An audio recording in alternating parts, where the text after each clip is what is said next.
Good afternoon, ladies and gentlemen. My name is Melissa Dyson and I am the President and CEO of Cyberdyne Systems.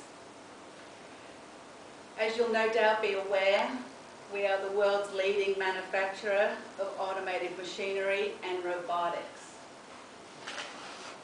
At 23:38 on the 30th of July 1984, there was a major incident at our Los Angeles manufacturing plant in the city of industry. This incident involved an explosion of a petrol tanker belonging to Exxon on the Temple Avenue outside our facility.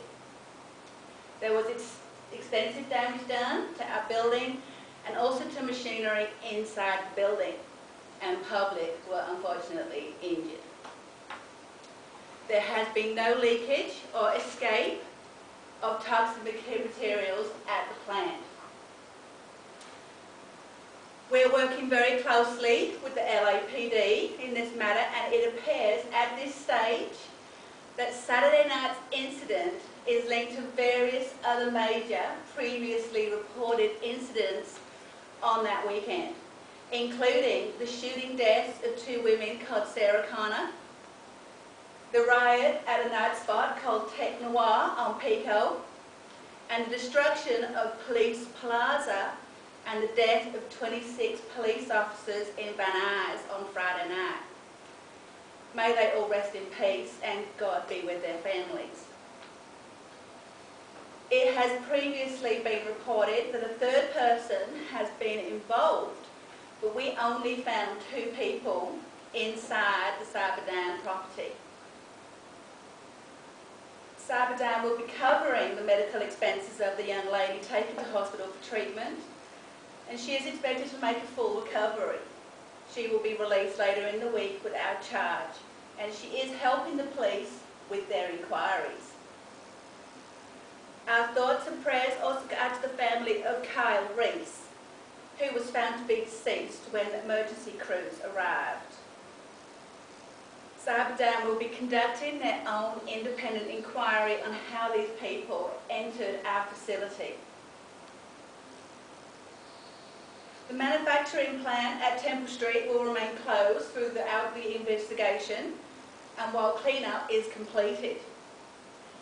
The damage to the machinery will be inspected and repaired before we are able to return to normal operating hours. Our staff will be paid during this time, as this incident is of no fault of theirs.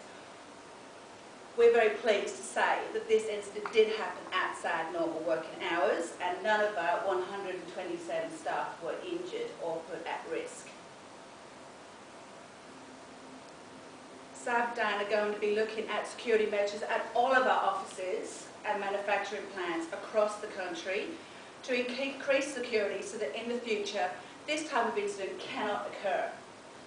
The safety and security of our workers is paramount. Our company motto is protecting and serving the community now and into the future. These are words that we live by. We will be keeping the public up to date on the progress as we make it and as our investigations are completed. Thank you very much for listening. I will now take the press's questions. Aaron Altman, CNN News, Los Angeles. Why do you think Cyberdyne was targeted in this way, miss? I don't like to use the word targeted at this time. We believe that the tanker crashed and the struggle continued to come inside of the building. I believe these incidences were actually separate, but we have yet to investigate that. The police are interviewing the lady in the hospital, and she is being very cooperative. And forensics are yet to finish processing the damage to the floor of our manufacturing plant. Anyone else? Ron Burgundy, KVMW, San Diego. There are eyewitness reports of a 3rd person entering wearing a reflective suit, entering the building. Can you confirm that? As I've already stated, Mr. Burgundy, I cannot say that. We have only found 2 persons who are not supposed to be in our plant, at our plant. So we are continuing the search. At the moment, we have found no 3rd person. Thank you. Yes. Tally Atwater, CBS News Philadelphia. Is it true that the woman inside the factory was also called Sarah Connor? I am very sorry, ma'am. I cannot comment on that for confidentiality purposes at this moment. Anyone else? Richie Bernstein, Washington Post. Is it true that Cyberdyne Systems have impacted down advanced technologies inside that factory that has been kept hidden from the public? Mr. Bernstein, your reputation for the extraordinary precedes you. We are not perpetrating a cover-up here. We are simply trying to get back to work as quickly as possible. Hey, my name is Jimmy Olson, Daily Print, Metropolis. Ms. Dyson, is it true that your son, Miles, worked for the company as an engineer and is looking at building a robot? Mr. Olson, Mr. Olson, is that right? Yeah, that's right. Yeah.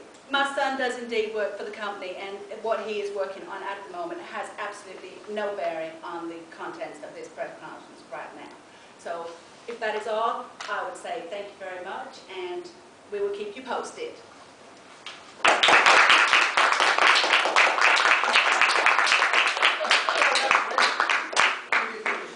Thank you very much, Melissa Dyson. That was a very entertaining speech indeed. And I'm about to say that the person evaluating